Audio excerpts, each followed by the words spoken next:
Hi, everyone, and welcome to Brunch with Bigfoot, Michigan Rob, and I'm your host, BMR. And as always, I'm joined by the bearded one, Tex.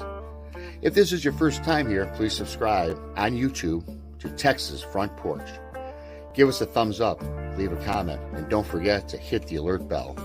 You can find us on Odyssey Radio, iHeartRadio, and on Facebook at Texas Front Porch.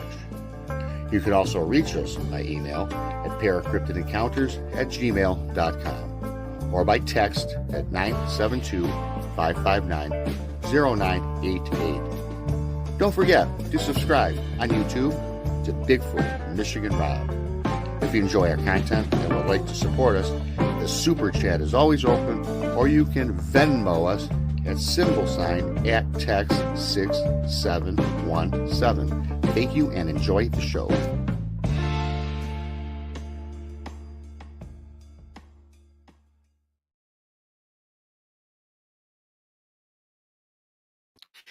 Hello, everybody. Welcome to Brunch with Bigfoot, Michigan Rob. And I, of course, am your humble host, BMR. Hey, we got a great show for you tonight. We've got Kelly Rainbow Butterfly waiting backstage along with Tex. And I'm going to bring her up in a minute and get on with this show. But before we get into that, we can be found for the first half of the show on Odyssey and iHeartRadio. After that, you got to go over to Texas Front Porch and subscribe on YouTube, or you can also go to Bigfoot Michigan Rob, subscribe on YouTube to get the second half. We also are on KPNL Radio out in Oregon. Thank you for that. And Celine for picking us up. And we can be found anywhere podcasts, wherever you have a podcast, whatever your favorite podcast platform is, we're there. And I've joined the Twitterverse for the last month since May. I'm at @Rob_Bigfoot. Go ahead and follow me there. We have 5 shows a week. Monday, Texas Front Porch is at 6:30 Central. Wednesdays, Jason McLean questions everything at 9 Central. Followed by Thursdays, that's right, today, 12 Central, Brunch with Bigfoot, Michigan Rob, joined with Tex. Tonight, Thursday, the Ciru Papers with Jason McLean, that kicks off around 9 Central. And Fridays, the talented, the lovely Jessica Jones with Remote Viewing Investigations, 8 o'clock. This Friday, you don't want to miss it. Tune in. I mean, always tune in to Jessica Jones, right? However, we got Texas Time Loss in Brown Springs this Friday, tomorrow. That should be a great one. And I'm going to pull up Tex here. Tex. Howdy. How you doing today, buddy? Good, man. Good. You know, we got a great, I'm doing great. We got a great show in line for us today. And, this is just a warm up for that show on Friday, because I can't wait for your time loss incident, but enough of that. We're just promoting that. This is gonna be a great show. Today we're gonna have a great show too, Tex. We've got Kelly Butterfly Rainbow.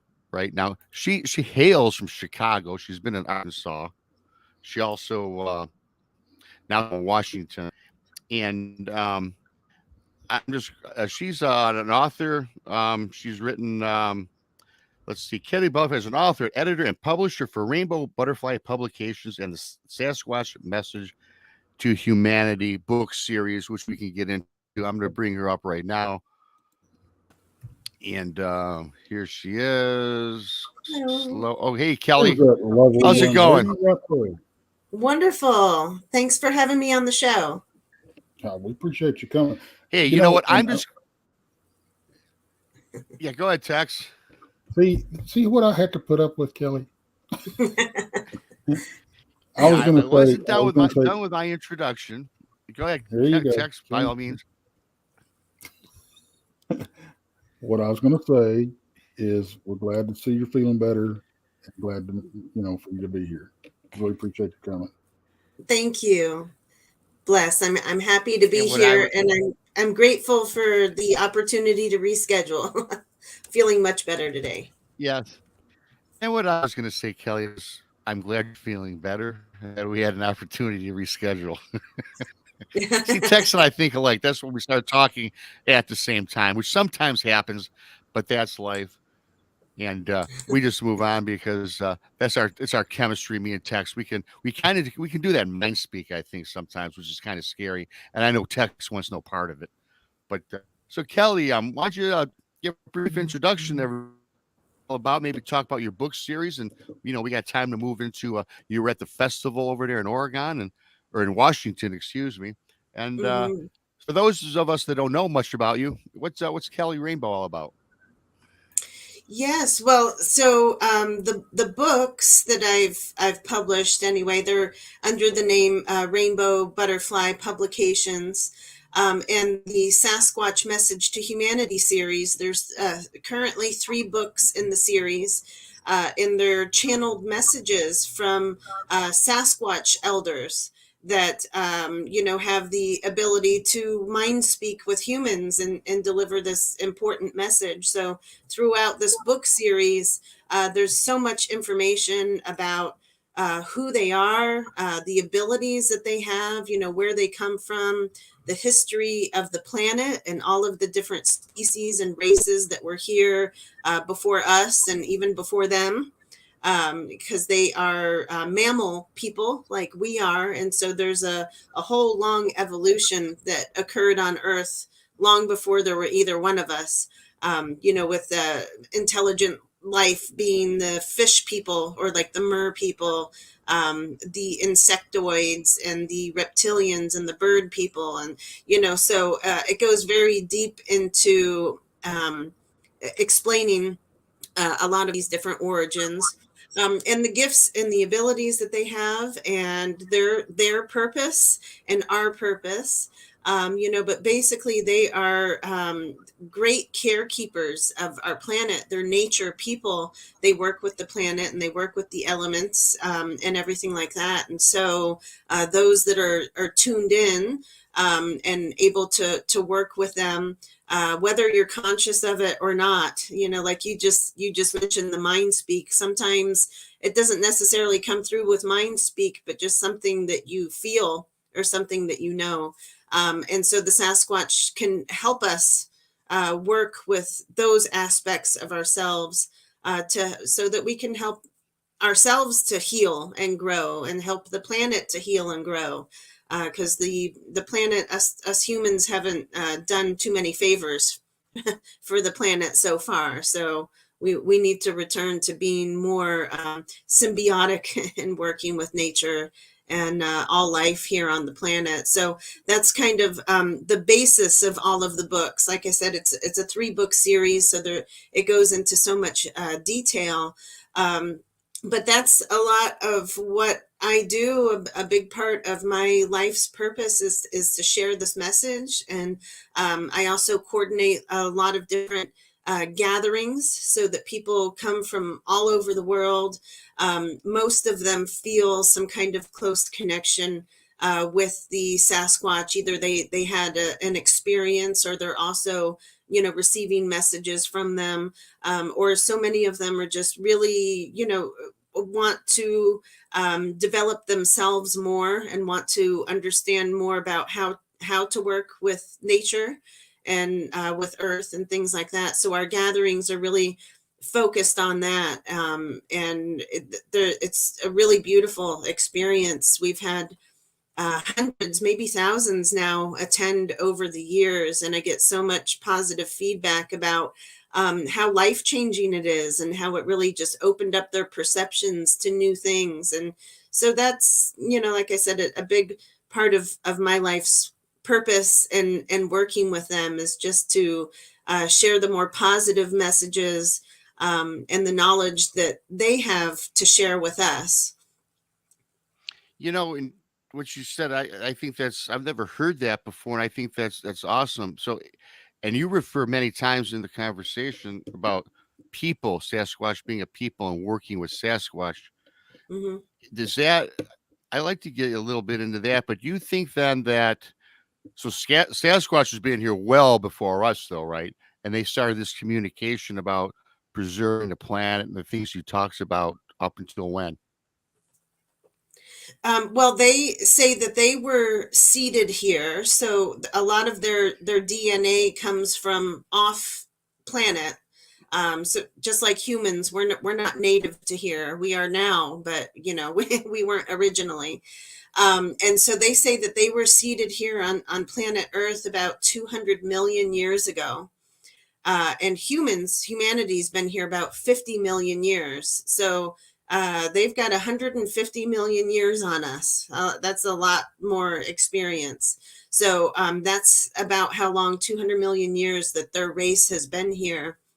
And so if you think about like different indigenous teachings, a lot of the First Nations peoples, and a lot of those cultural types of ways of life, that's very much how the Sasquatch are. And they are a people. They may have giant bodies and they're covered in hair and things like that. So a lot of people assume that they're animals, but they're not. They're very much a very intelligent species and race of people. It's just that their intelligence is different from ours. We measure our intelligence by, well, how many schools have you been to? How many books have you read? How many, credentials do you have, or something like that? And that's not a part of their world at all. So it's very different, but they have many different gifts and abilities, psychic especially, that us as humans have. I won't say that we don't have them, because we actually do have the ability to do a lot of the things that they do, but we've lost our connection and our contact with those parts of ourselves. And so they can help us to remind us how to re-strengthen that. Some of the gifts and abilities I'm talking about, like you say, the mind speak, or telepathy is really like more the word for it. And so telepathy doesn't always come through with just, there's a voice in my head telling me something. Telepathy is often a feeling, it's something in your heart, or a lot of times it comes through sounding like your own voice or your own thought, but you'll recognize that, well, I don't think that way, or like, I don't even know that word or something. Or they work with us also a lot through our dreams. They can shapeshift and change their form in many different ways. So they could be standing right next to you, but change their vibration, so they're at a different frequency, and they wouldn't be detected from the frequency that we're at. Here on Earth, you're aware that we're in the 3D, we're in the third dimension. And that's why everything is physical. We can touch ourselves, and I have a computer in front of me, and so these are all 3D aspects. But they can change their density and their vibration to be at a higher resonance, at a higher frequency, so that they could be in what we refer to as 4D or 5D or something even higher. And if your frequency is not matched there, you won't detect it. And so that's why they're so often, undetected. Or people are like, well, how come we're not finding bodies, or how come we're not getting really great photographs of them, or things like that. And that's because they're purposefully avoiding that by merging with different frequencies that we're not able to detect in this 3D reality. So when we're feeling through our hearts and through our souls, or when we're like really connecting in nature, and we get into that, into that zone, I guess you'd call it, where you're almost like in this meditational state, that's when you're really able to connect with them more and feel them more deeply, or hear them. Or I can't tell you how many times I've been out in the woods, and pine cones are being thrown at me, or I can hear, and not to hit me, but like to get my attention. Or you could even hear a tree fall, and a tree didn't fall. Or, somebody walking behind you, big, huge, heavy footsteps, and there's nobody walking behind you, but it's there, like without a doubt. And you can tell usually because of your feelings. It's not just your senses. It's not just the, oh, I hear footsteps, or, oh, there's a pine cone that was just like launched in my direction. Those are physical things. But quite often, usually you feel it here. You just know. It's like that feeling of being watched, and you just know. So I have a couple of questions for you. Mm-hmm. How can we tell? Because I do quite a bit of field research, and what we're finding is we're running into other stuff as along with the Sasquatch and the other critters out there Mm-hmm. that you know is considered paranormal, and some of it ain't friendly. Yeah. But how do we know the difference between when the Sasquatch people are trying to contact us and we got something maybe pretending to be them? Yeah. Because I think a lot of that is what we're running into. You see these big dark shadows with red glowing eyes, 8 feet tall or whatever. And something we always say, you take that description and you put it in the woods, and people want to say, "Oh, I saw Bigfoot," Mm-hmm. But you take that same description, you put it in somebody's bedroom, "Oh, I saw a demon." Right. So, how can we tell the difference between if they're visiting us on another plane or vibration versus the other stuff? I mean, Yeah, a lot of it is really just learning um, ourselves, and learning discernment and discrimination, like within ourselves, or learning to perceive things in a different way and to be open-minded. Really, what the what's the word I'm looking for? I guess the disease that humanity suffers from, especially more than anything, is fear, being fearful. And so, if we're in a space of fear, or we're projecting a fearful situation, then that's usually going to be what we experience. So if you change your perceptions to know that, well, this is just another being that I'm, sharing the planet with, and, different things like that, that makes a big difference. If you hype yourself up to, oh my God, what's going to happen, or who's going to be there, or what are they going to do to me, or, that kind of situation, then that's the energy that you're putting out there. But I will say too that there's different beings with different agendas, just like us humans. There's what we'd call nice people, or what we would call evil people, or different agendas. Some want to treat the universe and the world and the creatures with kindness, and others just want to take control, or whatever, take their fears and their angers out on other beings, or something like that. So it's not to say that there's not other beings besides humans that can do that as well. And so that's where, kind of, where I mentioned using discernment and discrimination, is you have to really feel it. If you're feeling a fear from something, it's best to avoid it. If your intuition is telling you stay out of that area, then you better stay out of that area. But they can project that feeling to you too. And so even sometimes, if there really is nothing to fear, they don't want their space intruded on. And so they can send kind of, I guess you'd say, like this blast of energy to make you feel fearful, or to make you feel like, holy crap, I got to get out of here. I better not go down there, or even putting out a smell that's going to be so offensive that you're going to be like, no, no, no, I'm not going down Yeah. there. So a lot of times That- it's almost a trickery. And then sometimes it could definitely be some kind of malevolent being that you want to avoid. And sometimes it's Sasquatch, and sometimes it's not. There's a lot of beings that are like Sasquatch, that weren't, created by humans, unfortunately, a lot of times, by military, things like that, to basically confuse us, or so that we don't realize that the Sasquatch are these sentient beings that they are.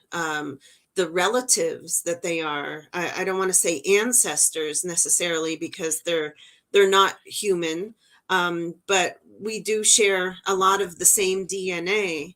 And so when you think about, well, us as humans, so many people can feel the spirit of their ancestors, their passed on grandmother, grandfather, something that so many people can feel their presence, and they feel them working with them in different situations. And so the Sasquatch are very much the same. And there's a lot of agendas to make, basically to confuse us on that, so that we're thinking that they're evil or they're not worth working with, when they truly are. So it's just a lot of different polarities.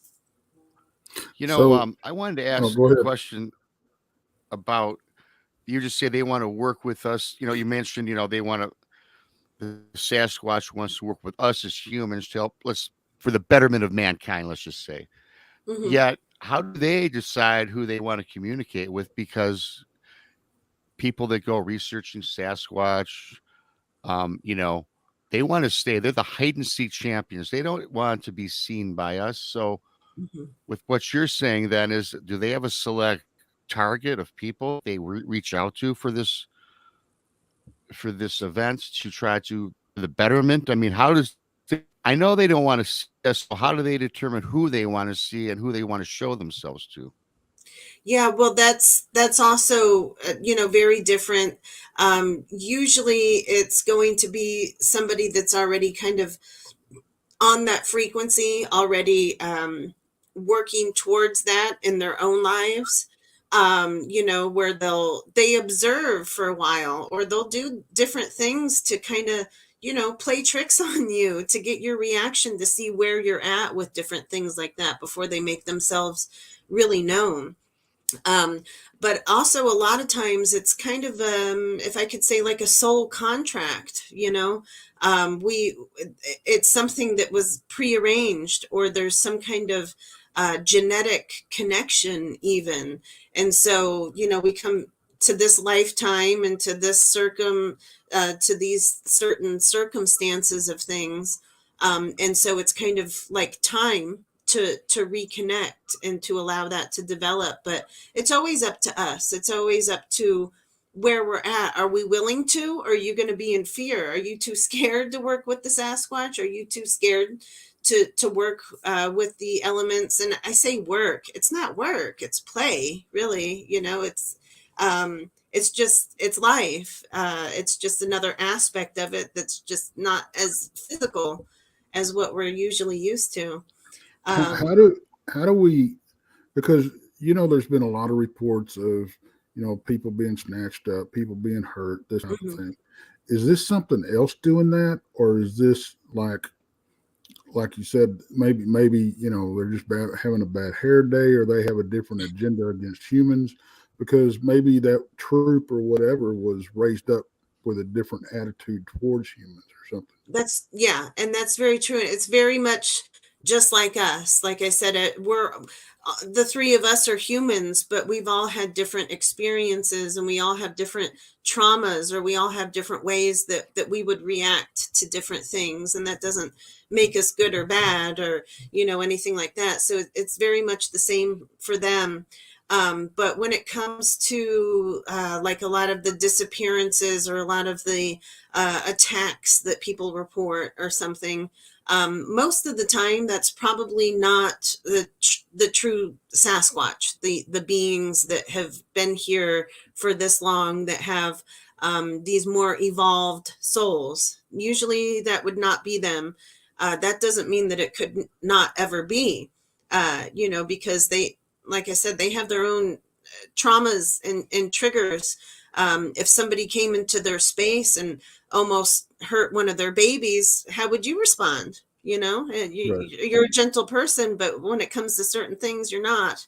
And, so something like that could occur. But for the most part, like I said, these malevolent beings that seem to have an agenda of harming people, no, that's not the regular Sasquatch. And there are, um, like I said, many different races of beings that just because they're giant and hairy and humanoid, they're all put into the same category, Right. and that's just not the case. So, what we call the Janoskor or the, stuff like that, the face eaters and that type of thing, you think that's not what you're talking about as far as what you're referring to as the actual Sasquatch? Correct. Yeah. Okay. And there's many other beings. There's many different cultures that have different names for some of these different beings. The Sasquatch have referred to a group of a species of their type. They look like their type of people, called the Champy. And they say that they are basically they're evil, and that is their agenda to harm humans, or they like to eat humans, or things Mm-hmm. like that, or they like to do a lot of trickery and things like that. So that's one name specifically that they mentioned, but there's many others. You might have heard of like the Wendigo, Mm-hmm. or so there's many different names in different cultures and different countries that can be referred to. But then again, some of these stories too have been misconstrued and so mistranslated over the years. Um, even like some of the First Nations people might call them devils, or say that they're like an evil omen or something like that. And it's really just, sometimes it's quite often just a misinterpretation. The Sasquatch would often appear to people to warn them of things. They would appear to be like, hey, there's this big natural disaster about to happen. And so we're warning you so that you can take action and avoid this. And they don't. And then this big destruction happens, and they think that it was the Sasquatch that caused it because they showed up right before this event. And so, these different scenarios, they just get twisted. So even though the Sasquatch or these beings weren't responsible, they get called these evil beings because, well, all this bad stuff happens after they appear, you know. Right. Well, it's kind of, that's kind of like the whole Mothman, pre-disaster, stuff. Right. What and I pretty much always have to ask this question because it's a subject that's near and dear to my heart. Um, what what about Dogman? Dogman, that's one being that I can't say I know a whole lot about. From what I understand, I'm going to assume that also, like the Sasquatch, that there's many different factions of them, and things like that. And I know of people that have had, some encounters or some sightings and things like that. But the most that I really know about them, or what the Sasquatch have explained, is that they are kind of guardians, or gatekeepers in a sense. So they're really more like protectors. What they're protecting against or what they're defending against, I can't really say for sure, although it seems like it's basically from one world to the next, whatever that looks like. So from one realm to the next, they could be guarding a portal or a vortex, or they may just be there more kind of energetically for this transition from one side to the next. Um, like in ancient Egyptian times, it's like Anubis is Mm-hmm. the dog faced god, or being that helps usher souls into the next world. And so I feel that it's very similar along those lines. But I know that people have had physical sightings of them too. So I don't know a Mm-hmm. whole lot more about them. And the Sasquatch they haven't given a whole lot of details on them there, but there's hundreds and thousands and probably millions of beings that we're not completely aware of. So they're just another one of them. Yeah, I know. Yeah. Doing research it's just, it's amazing how much different entities or critters or whatever you run into out there, Mm-hmm. because it's hard not to put it all into one big ball of wax, you know. And that's one thing that we're trying to do here is, you know, separate it, because it's all this stuff has been put under the Bigfoot umbrella for so long Yeah. that, you know, it's obvious that there's physical creatures out there. There's obvious that there's other things out there. Mm-hmm. And our concern is that um, some of these folks that claim to, you know, communicate with Sasquatch and all this kind of stuff, that, and I'm not saying that they're not having these experiences. They are experiencing something, but I'm not sure what it is. Right. It, and my concern is that we've got entities out there that appear as Sasquatch on purpose to maybe because, you know, to, you have to invite something into your life, it's, you know, in some form or fashion, Mm-hmm. good or bad. But maybe these other entities out there are pretending to be Sasquatch because these people are wanting to, you know, have a relationship or communicate with Sasquatch so bad that they'll communicate with anything and they'll invite it in. And once they get their foot in the door, you know, it's hard to get Yeah. rid of them. And so that's and I've got good friends, and I've said this 1,000 times. I've got good friends that I respect the hell out of that, you know, claim to communicate with the Sasquatch. And that's my legitimate, you know, concern is, how can we tell if something's pretending to be until it's, you know, before it's too late? You know, Yeah. it's such a fine line to walk, It you know. is, and that's truly a very legitimate concern and very real. It is, and so it's hard for me to, I think, kind of put into words, you know, because it's really more of a feeling. It's something that you have to explore on your own rather than listen to somebody tell you that this is how it is or this is how it isn't. You know, so you really have to feel that out for yourself. But if you feel like you're getting any kind of instruction to do something that's not in alignment with nature, or it's not in alignment with your own personal soul development, or you know, recognizing things in a compassionate and harmonious way or something like that, then those are like some sure signs that it's not legit, you know. If you feel like you're being guided to do something that's not right, then that's not right, you know. So don't follow it, whatever. So like I said, it's really up to your own convictions to determine that. But a true being that wants to work with you to develop yourself and to help to heal, or to help the planet to heal, or to help you know, strengthen your relationships with others, if they're advising anything or urging you to do anything that's not in alignment with compassion, um, then it's not who you want to probably be listening to. Well, You I know a lot of talking earlier. people. A lot of people, they'll, when they go into the field, they pray for protection, and when they leave, they pray, you know, for, you know, not anything to follow them home, that type of thing. Which is, I think, is a Mhm. good idea. You know, whatever,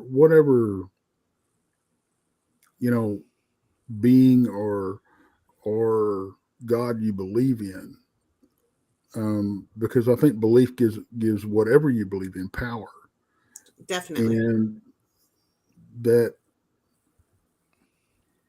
But when you leave yourself open and to experience this kind of stuff, you have to leave yourself open to some things.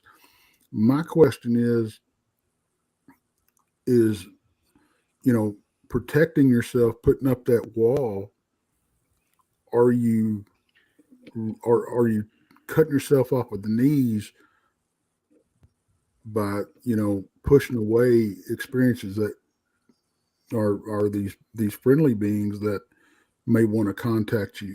You know, does that wall, you know, push them away, keep them away also? Yes, yes, most of the time, quite often it does.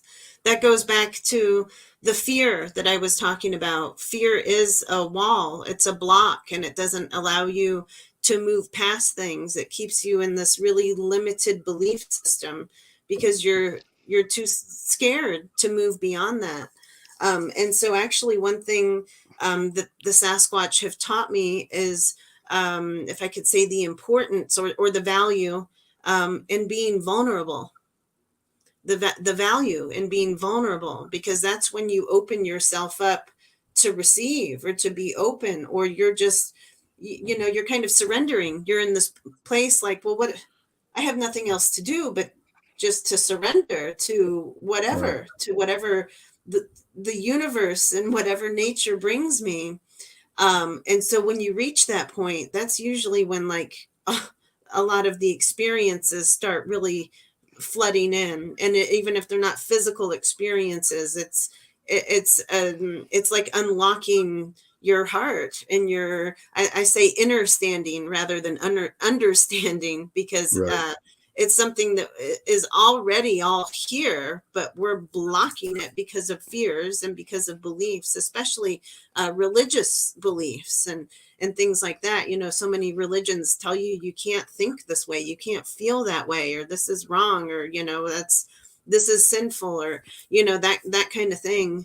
And so that's really a big part of different fears that people are holding. Oh, well, God is going to judge me if I do this or if I don't do that.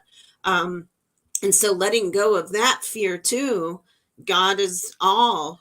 We're all God, and everything connected with the Sasquatch and nature and all of that is. So there's no real right or wrong. It's just experiences, and it's how you handle those experiences. It's really your emotional ties and your behaviors towards that experience that make the difference. Yeah, so You know, I would just say that being open is when you're going to really be able to know. Now, what do when you it think? talks about different experiences, I just want to jumping on a text that we were just saying. Then, with these experiences, how come you'll have researchers, they've been 40 years looking for Sasquatch, have never seen a Sasquatch. You'll have a person just ventures into the woods just for a hike and they see one. And then all of a sudden, these people get attacked, get not attacked, they get an attachment and they happen to see him like almost every time they go out, it seems, or so they think they're seeing him. Do you think that, you're talking about, like you had mentioned earlier, about maybe some of our DNA is intertangled with some of them? Do you Mhm. think that,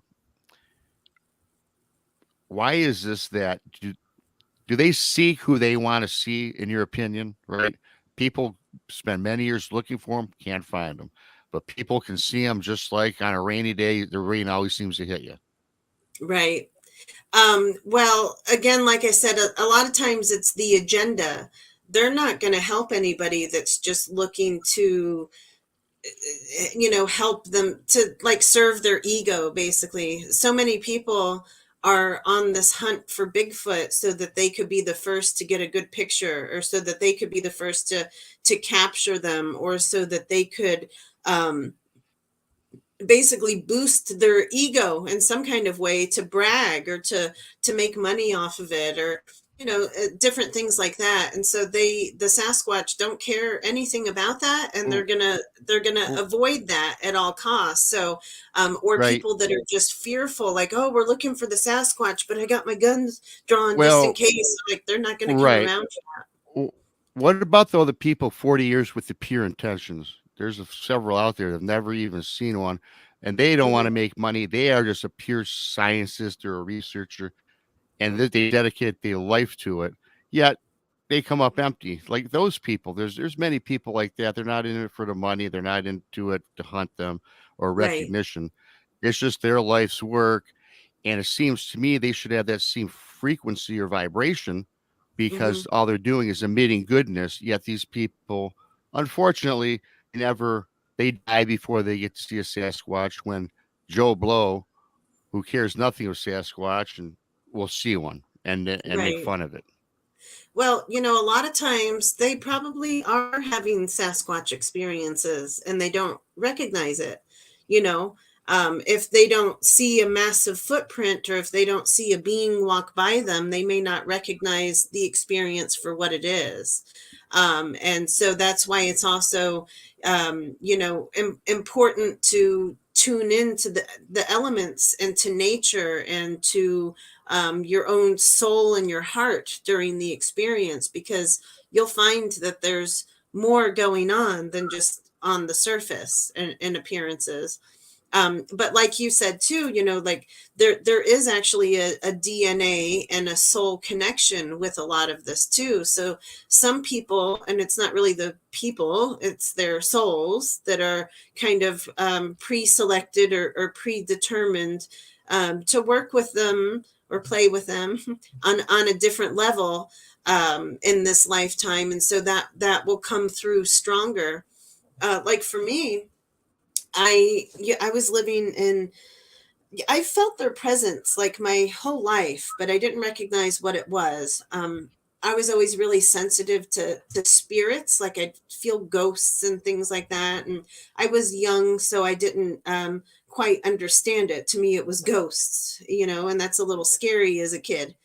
Um, and so, but as I got older and as I accepted this more, I realized, that these aren't humans that I'm having these interactions with. And so there was some things that when I was young and in Florida, but when I moved to Arkansas, a lot of this really opened up for me because I was also spending the time in the woods that I wanted to, and I was going out to their territories and things like that. And so so much has been learned and connected since that time. So it's a continuous growth. But at first the experiences were a lot different than they are now. You just get used to understanding and feeling that frequency. And there's been times too where I've been out and I feel that energy of, oh, I better get out of here. And I don't know what it is. I don't know if it's the Sasquatch saying get out of here, or if it's sometimes I get an impression, I'll see in my mind like a picture of a cougar or a bear or a family of moose or something like that. And so I'm just assuming that, okay, maybe that's who's sending the message to get out of here. I don't question it much. If I get this feeling of get out, I get out. And a lot of times I have that impression that, oh, I think it's a cougar that wants me out of here. And so you just kind of learned over time and through experiences to tune into that. But the best advice I could really give is to trust your intuition. Trust what your heart is saying, even more than your mind. You don't have to use logic so much. That's the hard part, is not using logic, but is to follow the heart. But I'll say that it's never, ever, ever let me down. So it's a pretty, for me, it's a fail safe system. So when, unfortunately, they say there's a fine line between bravery and stupidity, and I've been accused of crossing the line several times. Yeah. But when I'm one of these stubborn people that when something tries to push me away, I push back, and and I've gotten that, trust me, I've gotten that feeling where, hairs go on the back of your neck go up and everything. And you're like, well, maybe this is not such a good idea. Mm-hmm. But you don't feel threatened. You just feel kind of slapped on the hand a little bit, or, Mm-hmm. kind of stay back or whatever. But I've also found if you stick around, it's almost, there's an acceptance. that you're good, that you're Mhm. not going to go, and they're not going to spook you away or whatever. So I think there's, um, I don't know. I think there's some entities out there, and I don't know what they are, that will try to instill that little jolt of fear into you, Mhm. just because they don't want to bother with you or whatever. But if you stick around and you kind of push your way in, that they're like, well, he ain't running, so we'll just deal with him. But Yeah. um, I've also got, you know, um, a buddy of ours, Jason, our other co-host on one of our other shows. We were out in the field one time, and he was at camp by himself, and we were up in another area. We came back. That whole night was crazy, but we came back, and he had his pistol out. He goes, and he was getting in his car. He said, "Man," he says, "I don't know what it is." He goes, "Something hit me. The feeling hit me all of a sudden, like my life was in dire danger, you know." Mhm. And but it was gone as quick as it came. And I have to wonder. And he's a very spiritual person. I have to wonder if the well, I don't wonder. I know there's entities out there that have, like you said, a different agenda, Mhm. you know. Um, but I also think, like you said earlier, that could be their, a good entity's way of warning you, you know. Yes. So It could it's be a little bit of both, yeah, it's or the hard to tell same. the difference, you know. I recommend anybody, like you said, if something telling you don't go in this area or get out, don't ignore it. Go. Don't be Yeah. dumb. Let me be dumb for you. But it's because that's just how I am. I don't know why. I think I had a dogman experience when I was 16, and I've come to I've come to believe that encounter tempered me for what I do now. Mhm. Because I just don't think I'm going to run into anything that's as dangerous or nastier than what I saw. So, and I've come to realize that because I grew up in the country, I was out hunting and fishing and camping all my life. I was out in the woods by myself a lot, and I've come to the conclusion that I've been around these critters and entities all my life. Mhm. If they'd have wanted to kill me, they'd have done it a long time ago. Right. You know, so and I've also been told by certain people that I have a dog man spirit that protects me. And I don't know about all that, but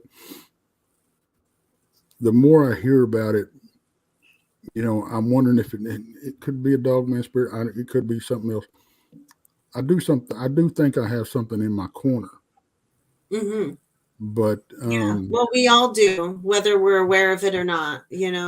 We all have our guardian angels in one way or another, whatever form that takes on. So, um, yeah. I do But know mine works overtime. yeah, I'm pretty sure mine do. But yeah, so it's really just kind of up for interpretation and each situation, but they can certainly, like I said, project this fear and this energy or this feeling, so that you kind of want to go away from them, that initial, oh, I want to get out of here. um, but a lot of times that is just because, well, they have trauma from humans too.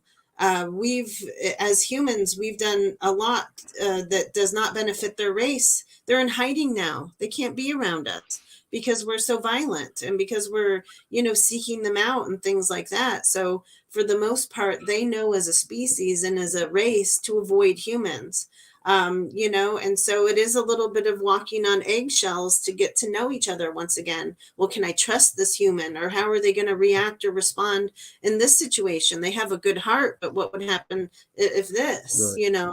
Yeah, so it's always it's very individual to the person and to the being and to the circumstances, and all of that. So, but like I said, if your intuition is telling you very strongly to do one thing or to not do something, that's probably the best advice that you could follow, is whatever advice your heart is telling you. And even if that is giving into fear and just like running away, then that's okay. There'll be more opportunities. That's where you're at that moment, and that's was the best, that's serving you the best in that moment. Especially if you Kelly, just unsure. Yes. next 2 minutes, we're going to have to say goodbye to our radio side. In the Gotcha. second half, I'd like to talk a little bit more about your personal encounters. But I have to ask you this.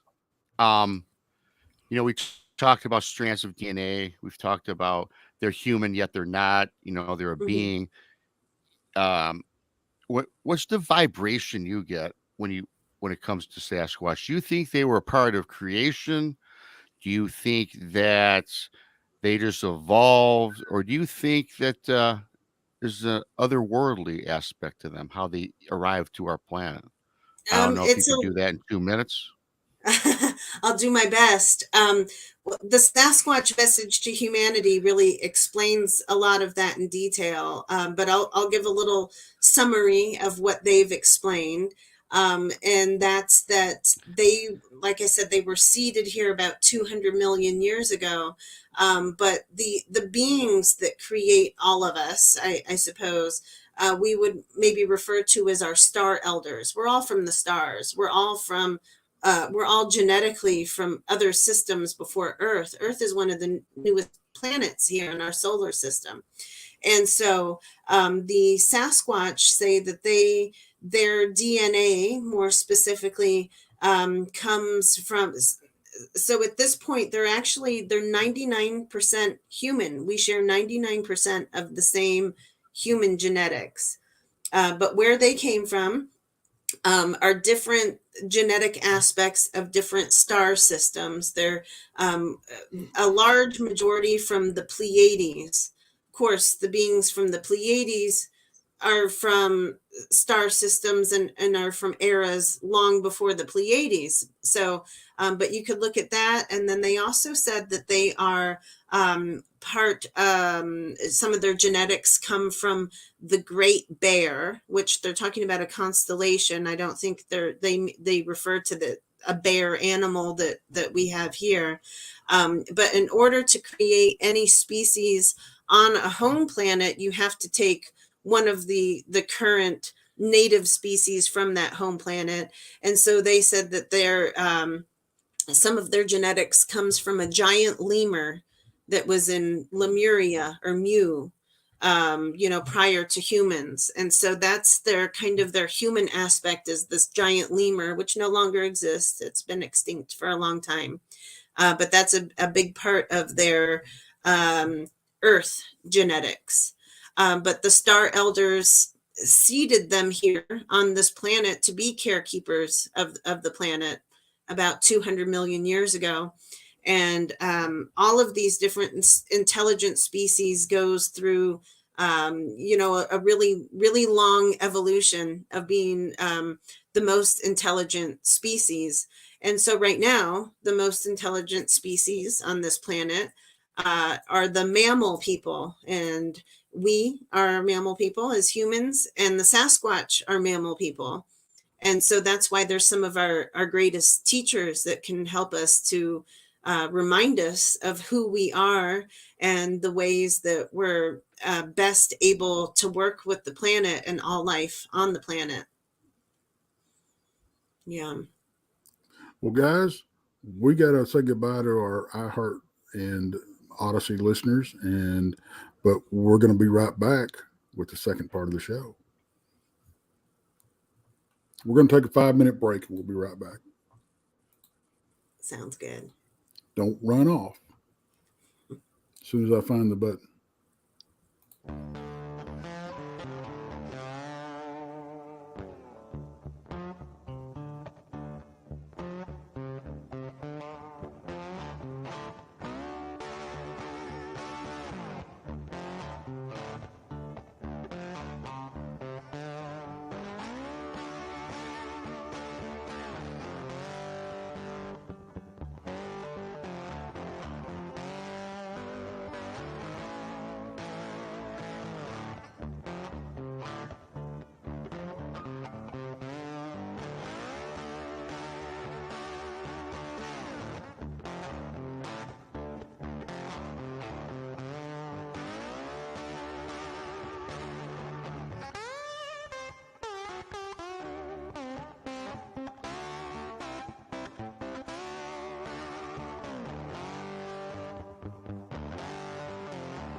4 minutes to go, folks. 4 minutes.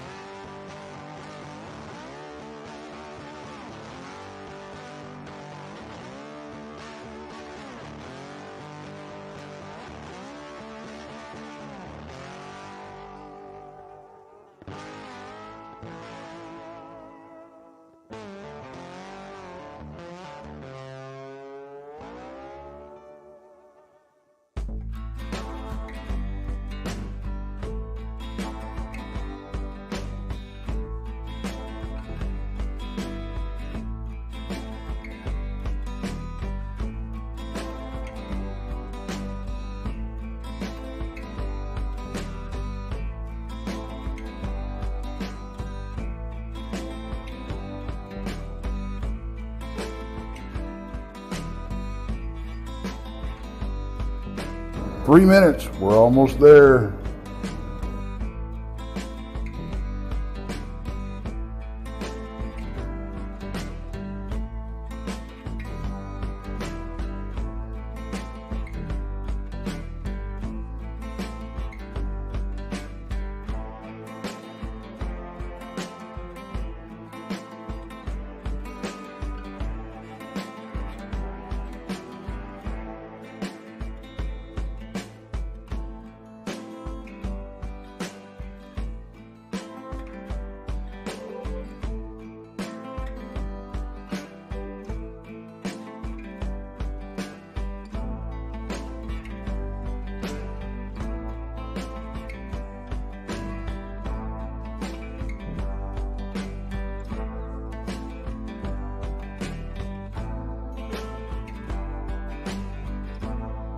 Two-minute warning, guys. 2-minute warning.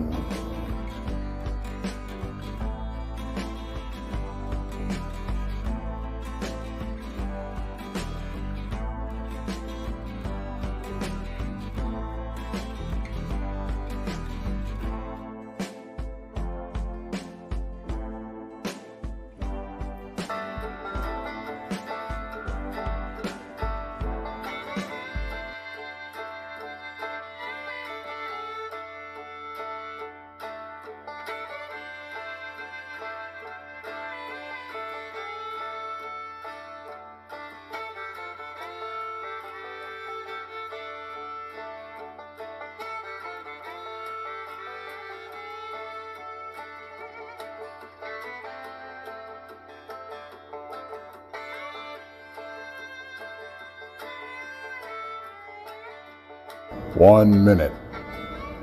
1 minute.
And we're back.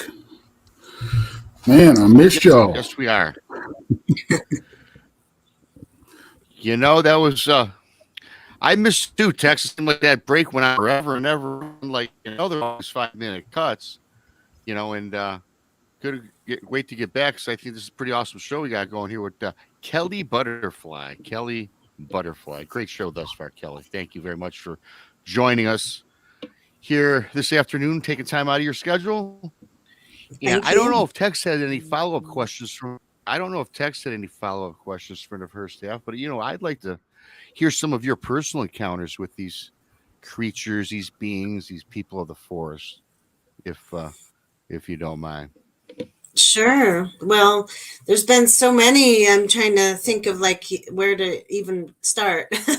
I guess my first real encounter in Arkansas that really brought it into my awareness that this was not like in my mind, or that Bigfoot's not just a myth or something like that. Um, was where was I? It was at the Buffalo River in the Ozarks, and I was with my partner at the time. We had just stopped by kind of in the evening, so it was dusk, and it was getting darker, and we were just stopped, to kind of sit by the river for a few minutes.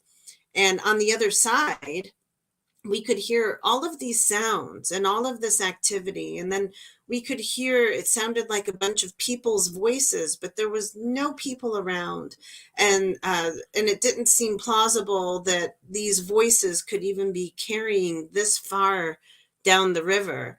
And so that was odd and confusing to me, just kind of like, well, where are all these voices coming from? And they were humans talking, but I couldn't hear, what they were saying. I couldn't actually make anything out. But then on the other side of the river, a lot of really big, bizarre things were happening. A big tree was shaking on its own, aside from the other trees. So it's not the wind, it's one tree that was shaking really hard. And then we could see a shadow, a giant shadow, moving in and out of these different trees. And so I'm kind of like, oh, well, this must, I'm thinking this must be a Sasquatch, because we're going through, well, a bear wouldn't do this or that, and, different things like that. And then we could hear what sounded like a giant bird, like a thunderbird sounding bird. We could hear these giant wing flaps. And then all of a sudden it sounded like it was caught in midair, and you could hear all this like wrestling and flapping and fighting going on. And it was just, at that point, it was like, what in the world are we experiencing? This is the most bizarre things, and the sounds and like everything that we're hearing is completely non-human and completely like non any animal that we can think of. What bird would have wings that sound like that? And so it was these different circumstances happening. At that point, a little bit of fear started setting in, because it was like, oh, well, whatever's across the river from there. And this was a pretty narrow part of the river. It wasn't far away. So at that point, we started thinking, maybe we should get out of here, because whatever's over there is way bigger than us. And it just caught like a gigantic bird in midair, and so we're still trying to kind of analyze what's happening. I'm really curious, but at the same time, really kind of like, okay, I'm ready to jump in the car and leave any second. And it reached that point, actually, got dark enough. We couldn't see much more, even though we could hear stuff happening over there. And then it at the same time, it also just kind of, the activity was mellowing out. We couldn't hear so much. So we got in the car to go and turned on the headlights, and we could see this big animal, what we thought, or whatever it was, big hairy human or something, run, and, to kind of hide, to get out of the headlights.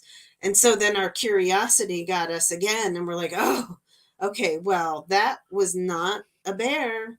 That was not a human. What could that have been? So we repositioned the car a little bit, just to point at what we, thought that it was.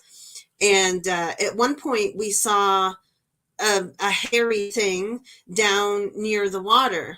And so, we got our headlights on it, and we're looking, and we're like, oh, maybe that actually is a bear. It's like, but that's bizarre, because how were we hearing the sounds that we were? Just bears don't create those kinds of sounds or do the things that we heard. But anyway, it was down near the water, and we're like, okay, so it's a big animal. That's cool. And then all of a sudden it stood up and it must have been close to 8 feet tall. It was at least over 7 feet tall. It's a distance, so it's hard to tell. but it was huge, and it was definitely not a bear. And at that point we said, let's get the hell out of here. So we didn't stick around to figure it out. But that was like my first really physical sighting and experience that occurred that really convinced me that, okay, it's not in my mind. These beings definitely exist. Not that I had that much doubt anyway, but that really confirmed it for me. Yeah, and so that was my main first experience with things. And then that was probably in 2008. And so then I'll fast forward. Like there was incidences since then, lots of tracks, lots of activity where like pine cones being thrown at me, even some telepathy going on but I didn't necessarily recognize that it was the Sasquatch. But I had experiences that now in hindsight I recognize that that's what it was. But at the end of 2012 is when things really shifted for me in the more psychic and spiritual realm of things. So I was spending more time in the woods. I was also just feeling more of, I was going through my own spiritual awakening, kind of a quickening. There was a lot going on a soul level, on a spiritual level for me.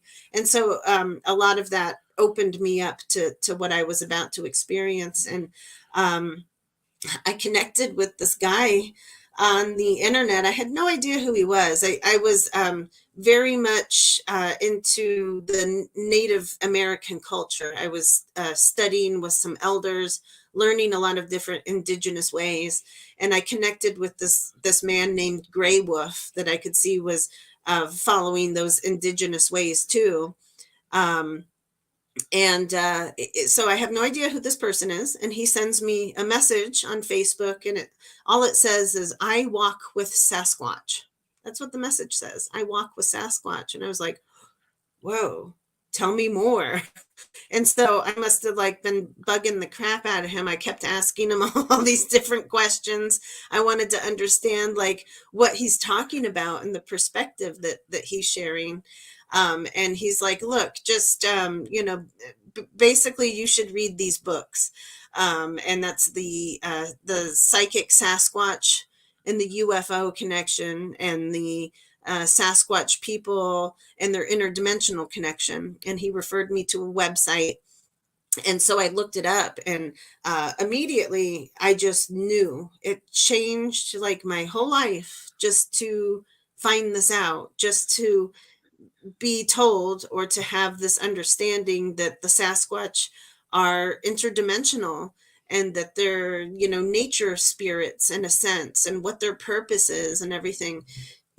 And for me, it just resonated so deeply. And I just knew immediately that what I had just learned was the rest of my life.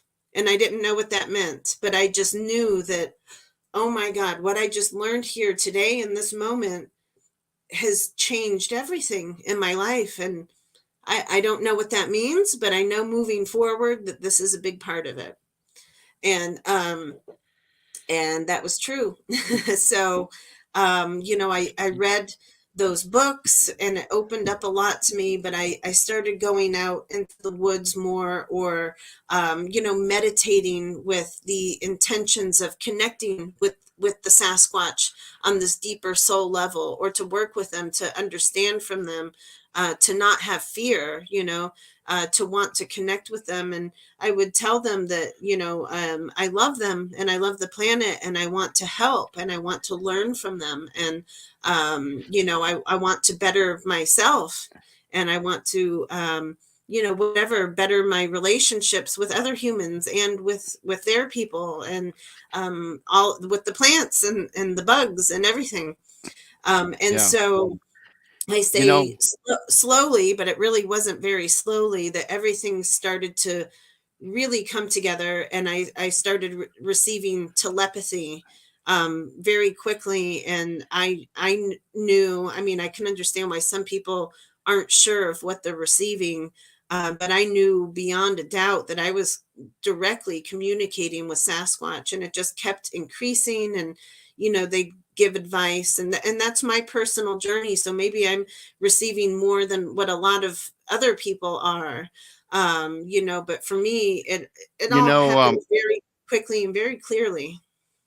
Yes. yeah, I think that, yeah, and what you say really resonates with me and maybe even text, and I think a lot of people even listening now or later, because most people that I come across that has had an experience, an encounter, however you want to phrase it, it's kind of changed their life. And I think for most people, for the better. I had an encounter certainly changed my life. I mean, if I did not have an encounter with the Sasquatch, I wouldn't be sitting in back of a microphone today. Hmm. I don't know if I can speak for Tex, but I think a lot of people, but it changed the changes that people go through from people I've spoken with, such as you, it totally flip-flops them, doesn't it, Kelly, in a way where you never thought like what you're presenting now, you weren't really like that prior to your encounter, were you? Or were you always a humanitarian, or is it just amplified it because of your experience? And you think the Sasquatch do that on purpose, seek us out to spread the word? Yeah, I mean, it's a little bit of all. Like, definitely been so much growth and development for me since then. But I've always had kind of a humanitarian spirit, a very compassionate, loving. I've never wanted to even kill a fly kind of thing, and that's just a part of my personality. And I guess they have observed that. And so after years or whatever, after observing somebody, they understand who they can work with and who they can't, and things like that. Or they'll plant seeds, they'll do little things to try to get your attention. A lot of times people won't recognize it, or a lot of times people do, but they'll brush it off as being, oh well, that's something else. Or they'll look for the rational and logical explanation, and then they'll just accept that and go with that. Oh, my mind's playing tricks on me. Or, oh, that must have been the farmer half a mile away making that sound. Or something like that. And so you kind of brush it off. But after so many incidences and occurrences, you really can't. But it's very different for everybody. I haven't, even though I say I've always been like humanitarian, I wasn't where I'm at today. I didn't have this deeper knowledge and understanding, and I did have a lot more fear in different situations. Or like I said earlier, a lot of times your beliefs, or the whatever religion or whatever beliefs that you subscribe to, help to keep you in that fear, so that you don't move forward with things. um so it can be very different for many. But like I said too, sometimes there is definitely this deeper soul purpose, where it's not like I'm here incarnated in this planet right now exclusively for that. But it is part of like a soul contract that, yeah, before I came here, I pretty much agreed with the oversoul of this Sasquatch consciousness, that yeah, sure, I'll go there and work with you guys and spread your message. And I don't Yeah. care how people judge me, or I don't care how weird my experiences are compared to others. Yeah. Well, you made a couple So, points here.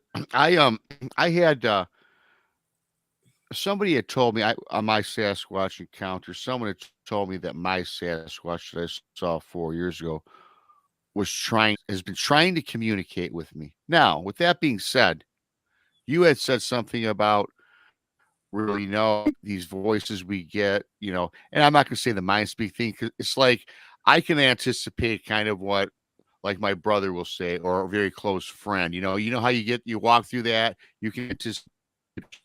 To me, that's form of telepathy, right? Telepathy. And mhm. but what this person told me is this Sasquatch was trying to get in touch with me. How would I do that? Yeah, there's thoughts that went through my mind, but I think that I just are making up or conceiving, right? How could we tell if form of communication. I think it's just our own mind playing tricks on us or making it up. Hey, Rob, you're getting glitchy. All right. I was going to say the same thing, but I'm pretty sure I could hear you pretty well. So were you asking like how to tell the difference? I guess with telepathy. Pretty much. How do you know? Yeah, like, okay, here we go. I was basically asking, supposedly a Sasquatch has been trying to communicate with me. That's what I've been told by somebody. Mm-hmm. Yet, how does a person know whether it's their own imagination or it's actually an entity or a being? It's yeah, that's where I explained earlier that it's really your own convictions that have to determine that. But it's another lesson that the Sasquatch have to teach us really is about our multi-dimensional nature. So we're not just 3D, we're not just in these bodies. You're not just Rob. You are everybody that you've ever been, all of these incarnations, all these times that you've been on earth, and everything that you ever will be. And so you're all of these different beings at one time, right now. So I'm looking at you right now, but I'm looking at millions of different beings. And so it's the same for them, and so they can connect with us on that deeper soul level. So as humans, we still have to really learn how to tune back into ourselves. There's been a lot of manipulation to our race, to our genetics as humans. Like I said earlier, the star elders are kind of the ultimate, what we'd say to our creators, which is all a part of God, all a part of the universe and the oneness, the wholeness, but the beings that actually physically created us and are responsible for the genetic. Okay, let's put them in this body and give them 5 fingers and give them these abilities and things like that. There's these geneticists, I guess, if you want to call them star elders, that do a lot of that, and they have their own agenda. They it's all very different. They all have their own agenda, and it doesn't mean that it's right or wrong. They're doing what either they're instructed to do or what they feel is best for them and for their situation. And so humans have been manipulated in so many ways so that we are basically created to forget who we are. We're created to forget who, where we come from and what we're connected to. We're created to forget that we're all one and all connected to each other anyway. So I'm Kelly, you're Rob, you're Tex. We're 3 different people. But in reality, we're not, but we are. So it's this very multi-dimensional experience.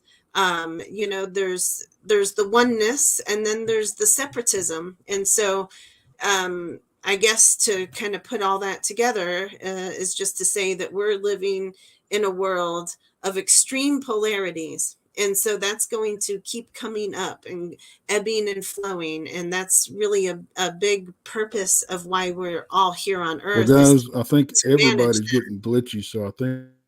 Okay.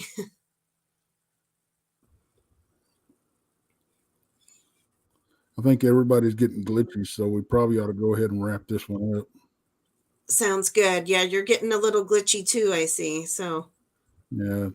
And you are too. I think the whole thing is for some reason, but see, that's the Sasquatch. We'd love to have you, right? We'd love to have you back sometime if that'd be okay. Excellent. Yes, I would love to. Awesome.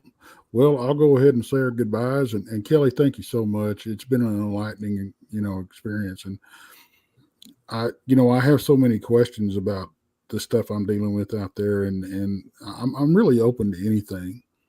And I try to approach it with an open mind, a lot more open-minded than I was, several years ago about it. Right. Because I was in the guerrilla camp for a long time, and right. I just think, you know, there's been things out there that I've run into that I can't explain. And that's led me down the road to try to separate all this stuff and what's going on and what people are experiencing. And so, yeah, it's, you know, I think that, and I try to hammer this all the time. If we can't bridge the gap between the camps, the different beliefs, the different, you know, ideas, and have a conversation without getting mad at each other and throwing rocks, we're not going to learn anything. Exactly. You know, so we're going to be stuck exactly where we've been the last 50 years on this subject, and we're not going to go anywhere. Right. Because there's a lot more out there, whether it's Sasquatch or whatever. There's a lot more out there that we're dealing with as researchers. Oh, yes. And you know, we've got to be prepared for anything. And knowledge is power, and you know, that's how we're going to get it. So. Yes, exactly. Beautiful. It's when we open up to these things that we really start having the experiences, because we're not limiting our beliefs to them. Right. Yeah. So thank you. Well, Kelly, real quick, go over where people can find you at. I've got all of your links are in the description of the video, but I just want you to, you know, tell people who are listening out there so we can find you. Sure thing. Thank you. Well, on Facebook, I'm most active there socially, so you can find me on Facebook at Kelly Rainbow Butterfly. And I have many different pages. So if you connect with me on there, you'll see links to different pages and groups that I run on Facebook. And I also have a couple websites. One is for the Sasquatch books and media and different information, you know, that I put out there and share. And that's at www.sasquatchmessage.com. And my other website is more focused on the gatherings and events that I host under the name Children of Earth Coalition. But we have our Sasquatch family reunion in September. We're having the Gathering of the Ancients in the Ozarks in Blanchard Springs, Arkansas. And anyway, you can get more information about these different gatherings and things at www.sasquatchfamilyreunion.com. And I'm also on YouTube. There's different videos to watch from these different gatherings of different speakers and presentations and things like that. Different interviews that you can find on my YouTube channel at Kelly Rainbow Butterfly as well. Awesome. Well, thank you again so much, Kelly. It's been a pleasure, and I can't You're wait welcome. to have you back because, like I said, I'm full of questions. You know, I kind of overtook the show from Rob in the first half because I just had so many questions. But thank you once again. You be safe out there. So glad you're feeling better. And Thank you. Y'all be careful out there. Stay safe. Watch this heat. It's a booger. It'll get you. So just don't push yourself. And y'all Drink be lots careful. of water. Drink lots of water and take lots of rest. We'll see y'all later. Talk to you. Okay. We'll see you. Thursday night tonight. Jason will be on Siri Papers. Then tomorrow night, Kelly, you may want to catch this show. Tomorrow night at 8 Central. Sorry, Jessica Jones remote viewed my time loss incident out in Brown Springs, Oklahoma. Oh. So we're gonna go over that tomorrow night on her show, and we've got a big surprise for everybody on that show also. So you don't want to miss that. Excellent. Y'all take care. We'll talk to you later. All right. Thank you.